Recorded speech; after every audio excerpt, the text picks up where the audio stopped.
नमस्कार। आज़ाद की शहादत पर प्रोफेसर सुरेश चंद्र तिवारी ने जो लिखा वह प्रस्तुत है। क्या आज़ाद की मृत्यु अपनी गोली से ही नहीं हुई? आज़ाद की शहादत पर दो प्रमुख मत हैं। तथाकथित प्रामाणिक आधार पर यह कहा जाता है कि पुलिस की गोलियों से उनकी मृत्यु हुई। वहीं आज़ाद सदैव आज़ाद रहे और उन्हें जीते जी ब्रिटिश राज छू तक नहीं पाया और अंतिम समय उन्होंने स्वयं अपनी गोली से मृत्यु का वरण किया। तार्किक और सत्यान्वेषक मार्ग से इस विषय में मेरे विचार प्रस्तुत हैं, जो युवा क्रांति का आह्वान पुस्तक के पृष्ठ 234, 243, 244 और 245 पर प्रकाशित हुए हैं।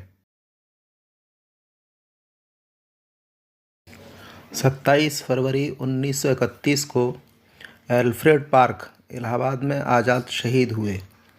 दुर्गा भाभी की श्रद्धांजलि से कुछ वाक्य। भैया सरल स्वभाव के थे। दांव पेच और कपट की बातों से उनका दम घुटता था। क्रांतिकारी सदा ही सप्तम स्वर में रहता हो, ऐसी बात नहीं। उस समय पूरे देश में एक संगठन था और इसके केंद्र थे आज़ाद। भैया में कठोरता और कोमलता दोनों ही असीम थीं। 27 फरवरी 1931 के दिन अंतिम विदाई में जब मेरे आंसू सूख गए तो मैंने उन्हें अपने सपनों में डूबा हुआ एक कलाकार कहा। ऐसा कलाकार जिसका हृदय अत्यंत कोमल था, जिसका अंतः बाह्य सभी पवित्र था, किंतु कर्तव्य उतना ही कठोर। कलाकार भैया जिस चित्र की रचना में रमा था वह पूर्ण न होता देख उसका मन बुझ रहा था और उसी समय मानो आंधी के किसी झोंके ने उसके इस चित्र को गिराकर चकनाचूर कर दिया और साथ ही हृदय गति को ठंडा कर दिया। हिंदुस्तानी समाजवादी प्रजातंत्र संगठन का वह महान सेनापति बात का धनी था। उसका प्रण था कि जीते जी शत्रु मेरे शरीर को हाथ नहीं लगा सकता। वे कहा करते थे, दुश्मन की गोलियों का सामना हम करेंगे, आज़ाद ही रहे हैं, आज़ाद ही रहेंगे।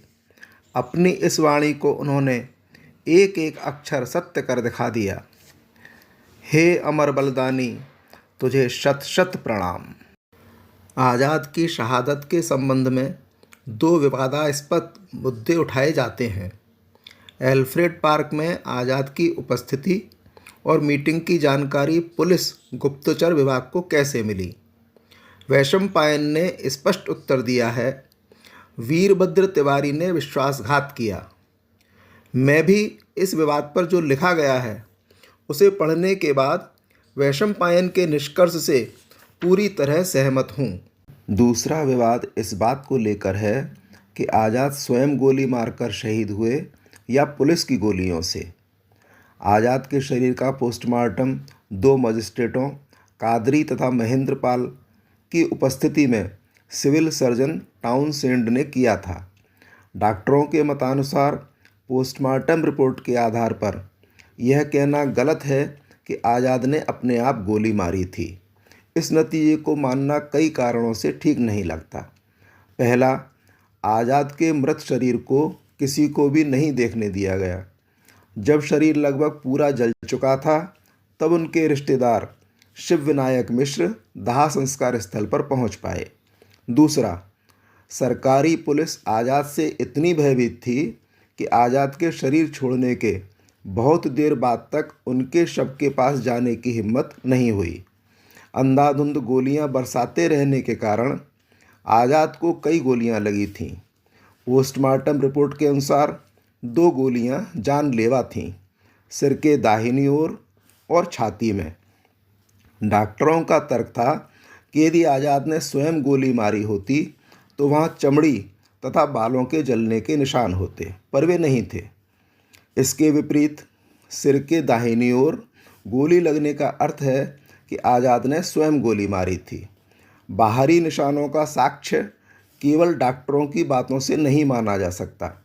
यदि शव को मिश्र और अन्य लोगों को अंतिम दर्शन के लिए रखा जाता तो इस दावे की जांच हो जाती। तीसरा, ब्रिटिश राज में न्याय के नाम पर कितना बड़ा धोखा दिया जाता था, इसे नहीं भूलना चाहिए। मजिस्ट्रेटों और डॉक्टरों से जब आज भी सरकारी दबाव में मनचाही रिपोर्ट बनवा ली जाती है, तो ब्रिटिश सरकार के समय की रिपोर्ट की विश्वसनीयता कैसे स्वीकार की जा सकती है? ब्रिटिश सरकार कितना घृणित काम कर सकती है, इसका एक उदाहरण भगवती चरण की शहादत से संबंधित है। दाह संस्कार करने से खतरा हो सकता था। रावी नदी में पर्याप्त पानी नहीं था कि शव को जल में प्रवाहित किया जा सके, इसलिए शव को धरती माता की गोद में सुला दिया। वैशंपायन ने लिखा है कि उन्हें मातृभूमि की गोद में सदा के लिए सुलाकर हम समझ रहे थे कि वे पुलिस की पहुंच के बाहर हो चुके, परंतु उन्हें शहीद होकर भी शांति नहीं मिली। द्वितीय लाहौर षड्यंत्र में इंद्रपाल के मुखबिर हो जाने के बाद उसने पुलिस को इस घटना की जानकारी दी तथा भाई भगवती चरण के शव की तलाश करने में पुलिस की मदद की। शव खुदवाकर उनकी अस्थियां द्वितीय लाहौर षड्यंत्र के मुकदमे में पेश की गईं। और चौथा, मेरी दृष्टि में सबसे बड़ा प्रमाण आज़ाद की सत्यनिष्ठा है। उनका प्रण था, वह पूर्ण हुआ। देह त्याग निज गोली से ही किया। भारत माता की जय।